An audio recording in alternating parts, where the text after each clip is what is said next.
Pessoal, boa noite. É, eu fiquei uns dias sem gravar vídeo, sem postar. Estava buscando em Deus o que de fato eu estaria passando, né? Para quem deseja aprender mais um pouco, né? E compreender mais um pouco sobre a palavra de Deus. E Deus testificou no meu coração de eu estar falando um pouco sobre a carta aos Hebreus. É uma das cartas mais bonitas do Novo Testamento. Tem uma complexidade de doutrina, né? Várias doutrina muito boa, que a pessoa lendo superficialmente, dificilmente a pessoa consegue notar, né? Então, eu preparei um estudo, né? Hoje vou fazer aqui uma pequena introdução e, se Deus assim permitir me ajudar, eu completarei, né? Uma breve introdução, né, para melhor entendermos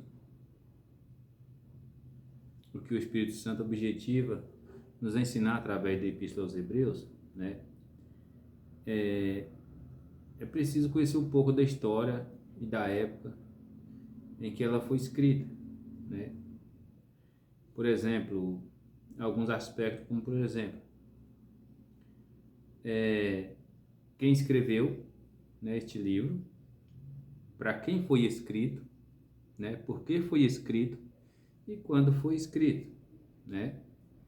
Também um aspecto histórico. A gente tem que, não só a carta aos Hebreus, mas todo o livro da Bíblia, quando alguém for te dar um ensinamento, te ministrar alguma coisa, você tem que perguntar isso. Perguntar quem escreveu, para quem, quando, né? E por quê. Tudo tem um porquê, né? Tem um propósito. Então, uma visão geral da Epístola aos Hebreus, né? Ela faz parte da quarta divisão do Novo Testamento, né? Chamada de Epístolas Gerais. Título atribuído pela Igreja Primitiva, nos primeiros séculos da era cristã, a um grupo de 8 cartas, de Hebreus a Judas, que não eram destinados a indivíduos nem à igreja em particular, mas a grupos indeterminados. As exceções são a segunda epístola de João, dirigida à senhora eleita e seus filhos. Há quem diga que aqui era uma mulher, outros dizem que aqui era uma igreja. Por causa da perseguição da época, usou o termo a senhora eleita, né, e seus filhos, quer dizer, aquela igreja local e seus membros, né? E a terceira epístola de João, endereçada ao amado Gaio, né, como ele escreve, que a gente não tem muita informação. O tema da Epístola aos Hebreus, adotado pelos eruditos bíblicos, praticamente por unanimidade, é a superioridade de Cristo, né? A razão pela qual esta carta deve ser estudada paralelamente aos livros de Êxodo e principalmente de Levítico, visto que Hebreus explica este último livro, sendo, portanto, impraticável separar as duas escrituras. Hebreus é uma obra mestra da expressão linguística prosaica e cristã do primeiro século. Escrita no mais pólido e belo grego do Novo Testamento, dentre as epístolas, Hebreus é aquela que exorta o crente a perseverar na fé, né? E principalmente em relação à apostasia, ela tem uma exortação severa, né? Seu escritor assevera aos leitores que permaneçam firmes na fé em um terrível momento de perseguição que ele estava sofrendo naquela época. Dito isto, meus irmãos, vamos falar um pouquinho, vou entrar um pouquinho aqui sobre o tema da Epístola aos Hebreus, né? Eu vou entrar um pouquinho aqui no tema. Eu separei um estudo aqui, né, para a gente estar comentando um pouco. A Epístola aos Hebreus é de singular importância no contexto geral do Novo Testamento. Seu tema é a superioridade de Cristo, como eu já tinha dito. De acordo com essa epístola, pela posição assumida por Cristo, à destra de Deus Todo-Poderoso, podemos prosseguir firmes na fé. De fato, nenhum outro livro da Bíblia descreve de forma tão abrangente e plena a posição de Cristo como nosso intercessor junto ao Pai. Já no primeiro parágrafo da Epístola aos Hebreus, Cristo é apresentado como nosso advogado, exercendo um tríplice ministério de intercessão, pois é apresentado como, primeiro, o intercessor que desceu dos céus. Deus manifestou o seu Filho Jesus Cristo. Hebreus 1:1. Né? Está escrito o seguinte: havendo Deus antigamente falado muitas vezes e de muitas maneiras aos pais pelos profetas, a nós falou nesses últimos dias pelo Filho, né? Intercessor junto ao Pai, né? O Filho efetuou a nossa redenção. Hebreus 1:3, né? Que diz o seguinte: ao qual, sendo o resplendor da sua glória e a expressão e a expressa imagem da sua pessoa, e sustentando todas as coisas pela palavra do seu poder, havendo feito por si mesmo a purificação dos nossos pecados, assentou-se à destra da majestade nas alturas, né? E, por último, intercessor que permanece junto ao trono do Pai, né? O Filho de Deus voltou ao céu após completar a obra de redenção, onde continua intercedendo por nós, né? Hebreus 1:4. Feito tanto mais excelente do que os anjos, quando herdou mais excelente o nome do que eles, né? Quanto herdou mais excelente nome do que eles, né? Então,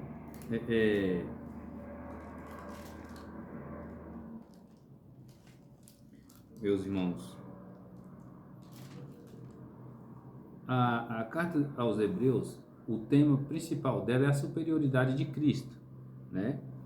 E no decorrer aqui, a gente vai ver que a superioridade de Cristo, além de ser aos anjos, né, também aos sacerdócios, né? O sacerdócio arônico, o sacerdócio de Melquisedeque, e também a superioridade em relação ao sacrifício, aos templos. Nós vamos chegar lá, devagar nós chega lá, né? Agora eu vou falar um pouquinho do intercessor que desceu do céu, correto? O sacrifício oferecido pelo sacerdote da antiga aliança era desprovido de poder de purificar pecados e redimir o povo.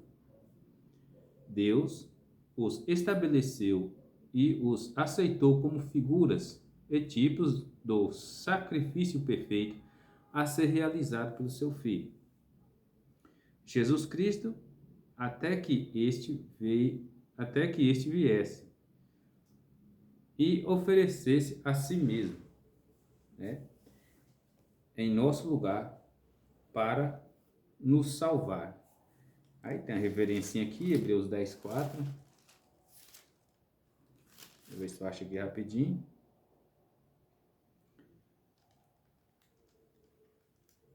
Porque está escrito assim, ó: porque é impossível que sangue de touros e de bodes tire os pecados, né?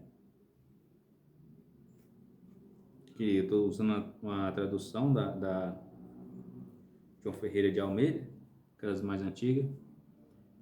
O judeu da antiga aliança, que oferecia sacrifício perante o Senhor, era purificado não pelo sacrifício em si, mas pela fé demonstrada em Deus, manifestando a esperança de que um sacrifício melhor ainda viria, conforme as promessas. A própria Bíblia diz que é impossível que sangue de touros e de bodes seja capaz de retirar pecados. Então, o que acontece? Naqueles ritual ali, aqueles ritual, as pessoas, o sacerdote oferecia a eles, né? Não que eles tinham algum poder ou alguma coisa que agradasse a Deus. Pelo contrário, por diversas vezes no Antigo Testamento, Deus fala que por acaso eu comeria carne de touros, né?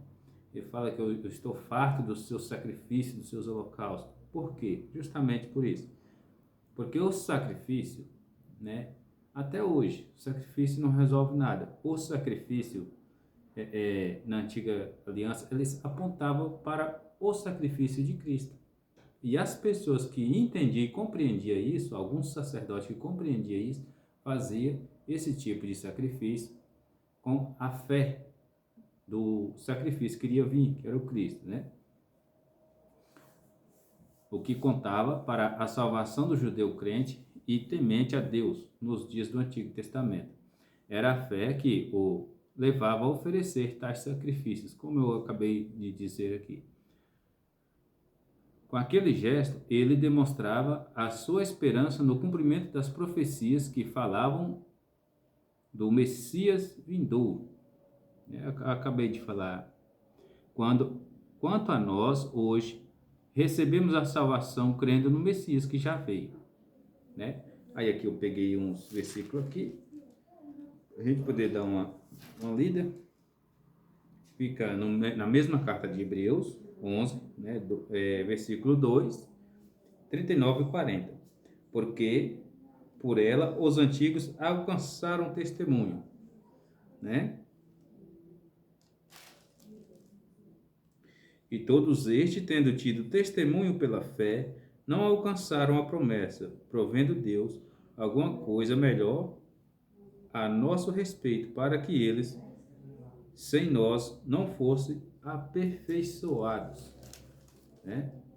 Então, hoje, a fé que salva o pecador é a fé no Messias que já veio, né? Nós cremos que o sacrifício dele foi perfeito e suficiente. Por quê? Para detectar se a pessoa está dizendo alguma heresia, né, existe uma fórmula simples que a gente usa lá na matemática: adição, subtração, divisão e multiplicação. Essas 4 fórmulas. Então, a Bíblia, por que nós cristãos cremos que a Bíblia é a palavra de Deus, né? Só a Escritura? Por quê? Porque ela é completa, né?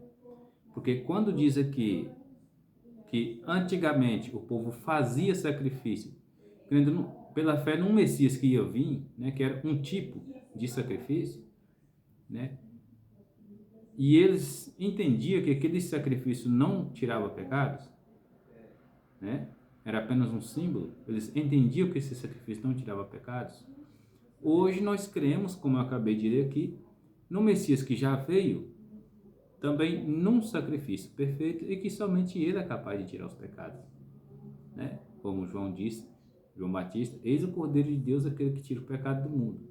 Então, mas ninguém é capaz de tirar o pecado. Então, quando se acrescenta algo sobre isso, confissão auricular, por exemplo, um outro mediador, um outro intercessor, né? Então aí você já está aumentando, né? Tanto também quando multiplica. Não, nós temos mais intercessor, Jesus não sei o quê, vários tipos de Jesus, né? Também é heresia, né? Quando subtrai também, quando tira dele.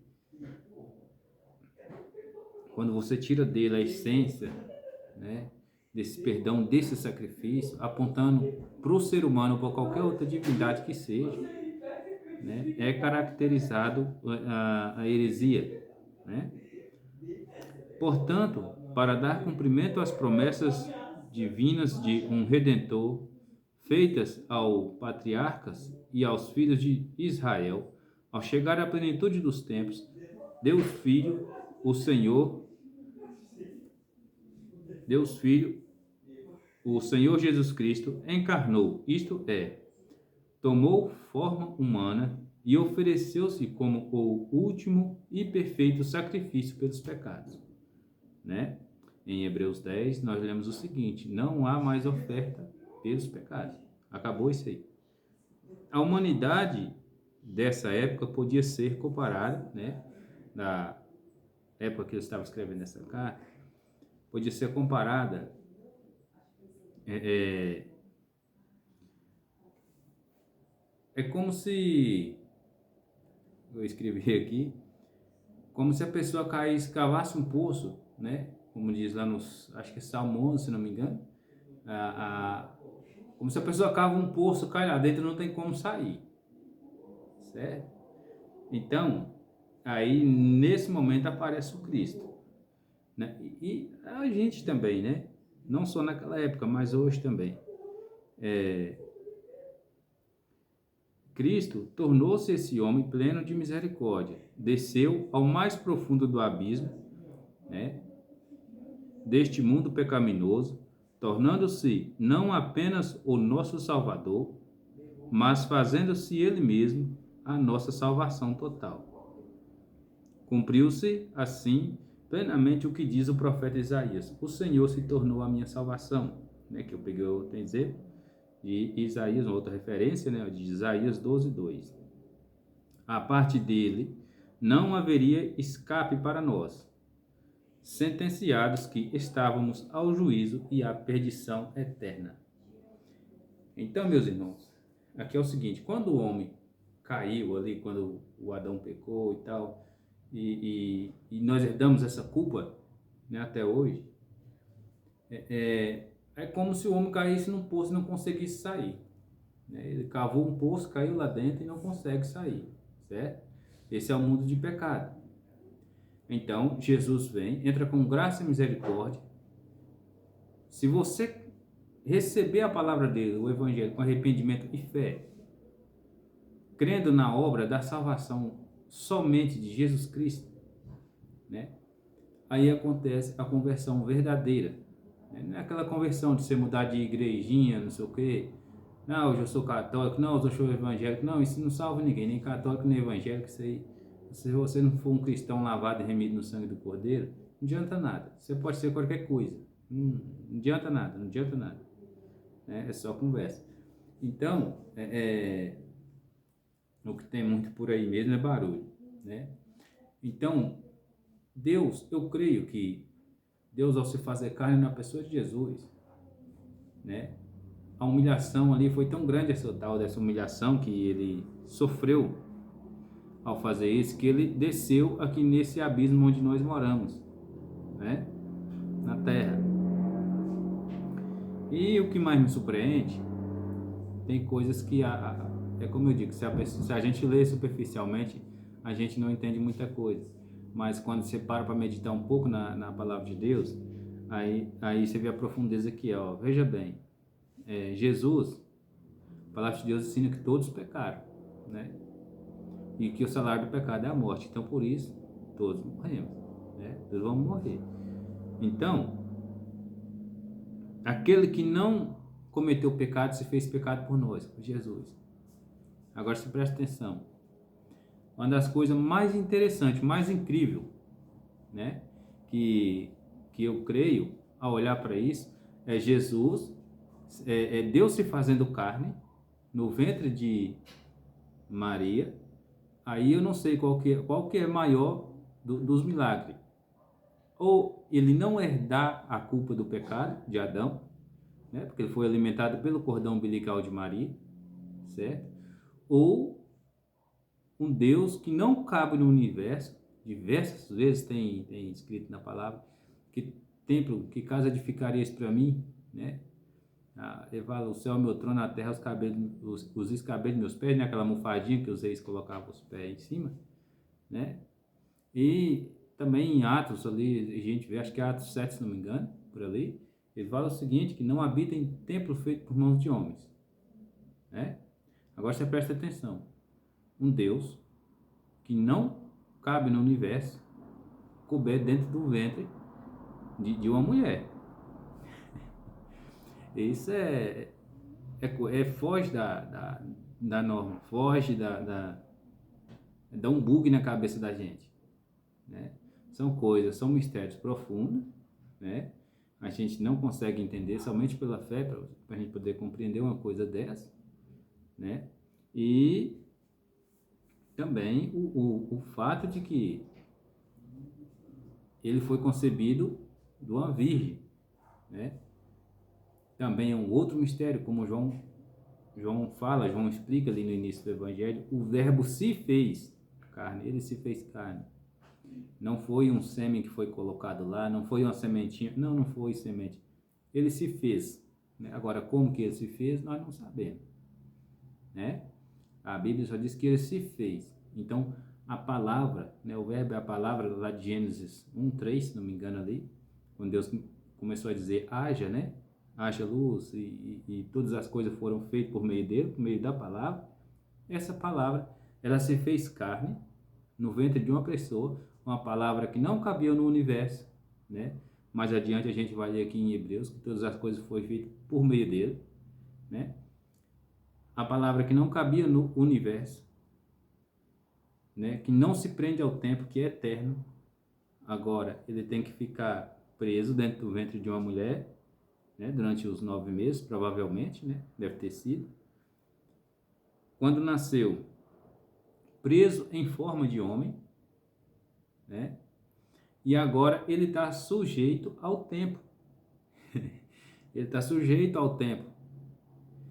Quem era eterno, né? Outrora era eterno, agora está sujeito ao tempo, né? Porque a eternidade não se conta, a eternidade não tem princípio nem fim. Lembra disso, eu sou o princípio e o fim, mas ninguém sabe quantos anos é essa eternidade. A eternidade não se conta, mas o tempo a gente se conta, né? 1 ano, 2 anos, 3 anos. Então, esse Deus, isso aqui é só para a gente ter uma noção do tamanho, da grandeza que foi o sacrifício de Jesus. Só por isso que eu entrei nesse mérito aqui um pouquinho. Para a gente ter uma noção, né, do tamanho que é o nosso Deus, né? Da complexidade que é a palavra de Deus e da simplicidade que é também ao mesmo tempo, né? Porque um analfabeto assim como eu, tem vários outros por aí, pode simplesmente compreender isso fácil pela fé, né? E tantas outras pessoas, tem gente que não sabe nem escrever o nome, né? A salvação é pela graça mediante a fé, e isso aí não vem de eloquência, de falar bonito, nem de posição, nem de status, né? Vem de Deus, não é verdade? Bom, agora eu vou falar um pouquinho sobre o nosso intercessor junto ao Pai. O sumo sacerdote, no Antigo Testamento, responsável por todos os elementos do culto sagrado, era escolhido por Deus dentre os demais homens e indicado como representante dos interesses divinos junto aos seus irmãos. Hebreus 5:1. Vamos ver o que está dizendo aqui. Porque todo sumo sacerdote tomado dentre os homens é constituído a favor dos homens nas coisas concernentes a Deus, para que ofereça dons e sacrifícios pelos pecados. Mesmo o melhor dos homens, escolhido para este tão elevado ministério, não estava isento de pecado, né? Como eu disse, todos nós pecamos, né? Ele tinha o sagrado dever de oferecer primeiro pelos próprios pecados e só depois poderia oferecê-lo pelas demais pessoas. Cristo, porém, foi exceção, né? Em todas as coisas. Ele não tinha pecado e, portanto, era-lhe dispensável o oferecimento de sacrifício por si mesmo. Como eu acabei de dizer, o nosso Senhor, ele se fez pecado, né? Ele foi gerado ali Maria ali, no ventre de Maria, né? Porém, ele não herdou essa culpa, né? Que é do pecado de Adão, né? E era indispensável o oferecimento por si mesmo. Aqui, meus irmãos, nós vemos uma graminha do amor de Deus pelo ser humano. Porque Deus, ao se fazer carne, né, e ele fez esse sacrifício pela humanidade. É por isso que João diz, em João 3,16 por ali, se não me engano, que Deus amou o mundo. Né? Deus amou o mundo, que Deus amou sua criação, né? Que deu seu Filho único. Este ponto é admiravelmente ressaltado na Epístola aos Hebreus. Com efeito, nos convinha um sumo sacerdote, assim como este, santo, inculpável, sem mácula, separado dos pecados e feito mais alto do que os céus. Hebreus 7, 26. Né? Então, aqui o mesmo texto, como eu já disse logo no início da minha introdução, que é que se eu estou fazendo uma introdução aqui, meus irmãos, esse aqui é complicado. Você pegar um texto, ler, explicar e aplicar no culto ou coisa parecida, tem uma diferença de você pegar, ler versículo por versículo, ver a introdução para quem a carta foi escrita, né, quem escreveu, quando escreveu, por que escreveu, né, e tentar aplicar isso aqui no nosso cotidiano para ver o que a gente aproveita de melhor aqui. Vai dar mais um pouquinho de trabalho. O intercessor que permanece junto ao Pai. Pela imperfeição que os caracterizava, os sacrifícios oferecidos pelos sacerdotes do culto levítico jamais poderiam se tornar permanentes, ainda que oferecidos anualmente pela nação e diariamente pelos indivíduos. Eles não provinham perdão permanente. A prova do quanto eram provisórios é vista em sua remoção por meio do sacrifício perfeito de Jesus, consumado na cruz do Calvário. Após oferecer esse singular e perfeito sacrifício pela humanidade, Jesus sentou-se à destra de Deus, o Pai, onde permanece e continua intercede por nós, né? Hebreus 7:25 vai dizer: por isso também pode salvar totalmente os que por ele se achegam a Deus, vivendo sempre para interceder por eles. Que maravilha, né? Ele vive para interceder por nós. Eu vou encerrar por aqui. Já deu aí uns 30 minutos. Amanhã eu vou, se Deus me ajudar amanhã, eu vou falar um pouco sobre os leitores da Epístola aos Hebreus, né? Assim a gente dá continuidade nesse estudo. E qualquer dúvida que vocês tiverem, vocês podem perguntar. Que acontece de ter barulho de vez em quando, é porque casa de pobre é assim mesmo. Também tem um vizinho que tem um punhado de cachorro ali e o pau vai moendo, né? E nós está aí. Amém? Então, meus irmãos, eu acho bonito demais quando eu pego um texto desse, por exemplo, aqui em Hebreus 7, ó. Portanto, pode também salvar perfeitamente. Sabe o que é isso? Perfeitamente? Não, eu também não sei não. Perfeitamente. Os que por eles se chegam a Deus, vivendo sempre para interceder por eles. Porque nos convinha tal sumo sacerdote, santo, inocente, imaculado, separado dos pecados e feito mais sublime do que os céus. Né? Porque a lei constituiu sumos sacerdotes a homens fracos, mas a palavra do juramento que veio depois da lei constituiu ao Filho perfeito para sempre. Jesus, ele é a nossa perfeição, né? Cristo, ele é a nossa perfeição. Nas minhas orações, eu peço sempre a Deus para me conformar à imagem e semelhança de Jesus. Por quê? Porque nós queremos ser melhor. Essa é a verdade. Todo ser humano, todos, sem exceção.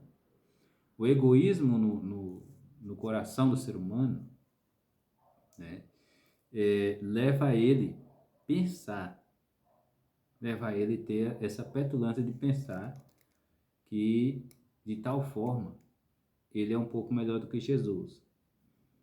Por quê? Principalmente os arrogantes que acham que não precisam se arrepender. Tem muitos por aí. Muitas pessoas, elas acham que não precisa de arrependimento, né? Alguns só aceitam. Não aceitou, tá bom. Não é assim. Se Deus não te der um arrependimento, não te convencer que você precisa se arrepender, você nunca vai conseguir se arrepender. Isso é fato. Se você não ouve o Evangelho com arrependimento e fé, jamais você entrará no reino do céu. E isso é muito sério. Apesar que hoje, grande parte das pessoas não se importa mais com esse negócio de céu, inferno, né? Tem muitos pregadores por aí hoje que já estão dizendo que nem inferno existe mais, né? De certo modo, coloca o Jesus como um mentiroso, né? Sendo que aqui fala que ele é perfeito, né? E pode salvar perfeitamente, não é verdade? Eu não sei onde é que essas pessoas vão parar com isso, né? Mas eles têm que aparecer também, né?